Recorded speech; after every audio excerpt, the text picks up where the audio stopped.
अस्सलाम वालेकुम दोस्तों। क्या करूँ, पढ़ने में मन नहीं लगता। पढ़ने बैठता हूँ, जहन मोबाइल की तरफ चला जाता है। व्हाट्सअप फेसबुक चेक करने लगता हूँ, टिक कर आधा घंटा पढ़ ही नहीं पाता।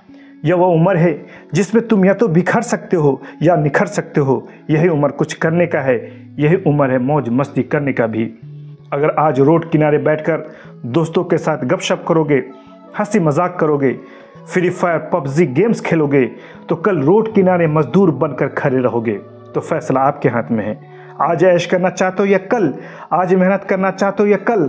अपने आप से एक सवाल करो कि मुझे ज़िंदगी में क्या करना है, मैं यहाँ क्यों आया हूँ। अभी बड़े बड़े गोल्स सेट भी नहीं कर सकते, हवाई महल भी खड़ा नहीं कर सकते, क्योंकि अभी आपकी उम्र है पढ़ने की, कुछ सीखने की। ना भी आप डॉक्टर बन सकते हैं, नहीं हीरो बन सकते हैं, नहीं आईएएस और नहीं आईपीएस, बल्कि सिर्फ टारगेट होना चाहिए कि अभी मुझे पढ़ना है। पूरा फोकस पढ़ाई पर करनी है। कभी कभी राजा बनने के लिए भिखारी की तरह मेहनत करनी पड़ती है, कुंदन बनने के लिए आग में तपना पड़ता है। सूरज की तरह अगर चमकना चाहते हो तो पहले सूरज की तरह जलना सीखो। हर दिन सोचते हो आज पढ़ूंगा, कल से शुरू करूंगा, इस तरह टालते जाते हो। ज़रा सोचो उन लोगों के बारे में जो आपसे उम्मीदें लगाए बैठे हैं, अपने खून पसीने की कमाई से तुम्हें पढ़ा रहे हैं। ये कौन है? कोई और नहीं बल्कि आपके माँ बाप हैं। अपनी खुशी आपकी खुशी के साथ जो रखा है। क्या आप अपने माँ बाप की खुशी के लिए पढ़ नहीं सकते? क्या आप अपने माँ बाप को सुख चैन देने के लिए मेहनत नहीं कर सकते? क्या पढ़ने के लिए कोई एक भी वजह नहीं है जिसके लिए तुम पढ़ सको? वजह नहीं है तो वजह ढूंढो। जिस दिन वजह मिल गई ना, उस दिन से तुम्हारी पढ़ाई में जान आ जाएगी।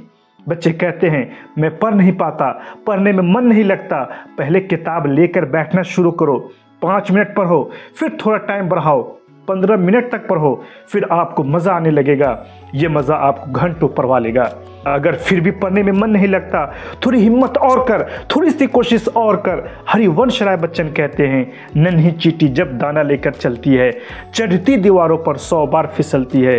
मन का विश्वास रगों में साहस भरता है, चढ़ कर गिरना, गिर कर चढ़ना न अखरता है। आखिर उसकी मेहनत बेकार नहीं होती, कोशिश करने वालों की कभी हार नहीं होती। असफलता एक चुनौती है, इसे स्वीकार करो।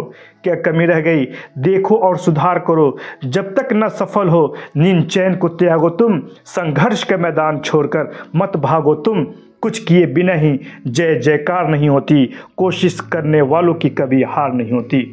बच्चे कहते हैं पढ़ने की कोशिश करता हूँ लेकिन कुछ याद नहीं रहता, भूल जाता हूँ। पढ़ता हूँ लेकिन समझ नहीं पाता, फिर क्या करूँ? इस मसले के हल के लिए मैं एक छोटी सी कहानी सुनाता हूँ। अली एक ऐसा बच्चा था जिसे पढ़ाई में दुश्वारी होती थी। वो किताबें खोलता लेकिन कुछ भी याद नहीं रख पाता था। उसका कॉन्फिडेंस कमज़ोर था, खुद को नाकाम समझता था। एक दिन अली ने अपनी माँ से कहा, माँ मुझे कुछ भी याद नहीं होता, मैं क्या करूँ? माँ ने मुस्कुराते हुए कहा, बेटा क्या तुमने कभी देखा है एक पतली रस्सी बार बार एक ही जगह से गुजरने पर पत्थर पर निशान छोड़ देती है।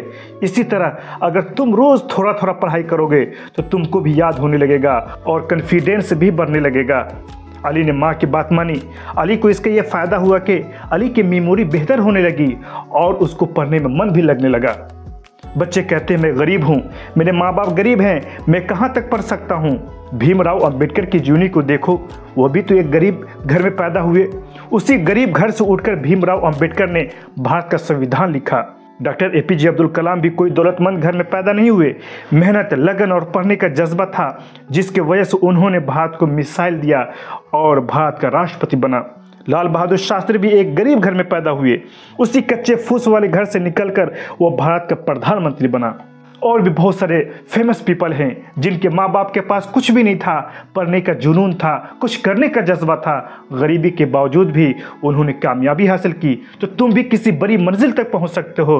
तुम मामूली नहीं हो, तुम कमज़ोर भी नहीं हो, तुम ग्रेट बन सकते हो। हाँ, टाइम वेस्ट मत करो, आज ही से पढ़ना शुरू करो। थोड़ा ही सही लेकिन ज़रूर पढ़ो। आज किताब से दोस्ती, कल सुबह की रोशनी तुम्हारी है। आज का पसीना कल की कामयाबी है। अगर वीडियो अच्छा लगा हो तो वीडियो को लाइक, कमेंट, शेयर करें। इस तरह का और वीडियो के लिए चैनल को ज़रूर सब्सक्राइब कीजिए।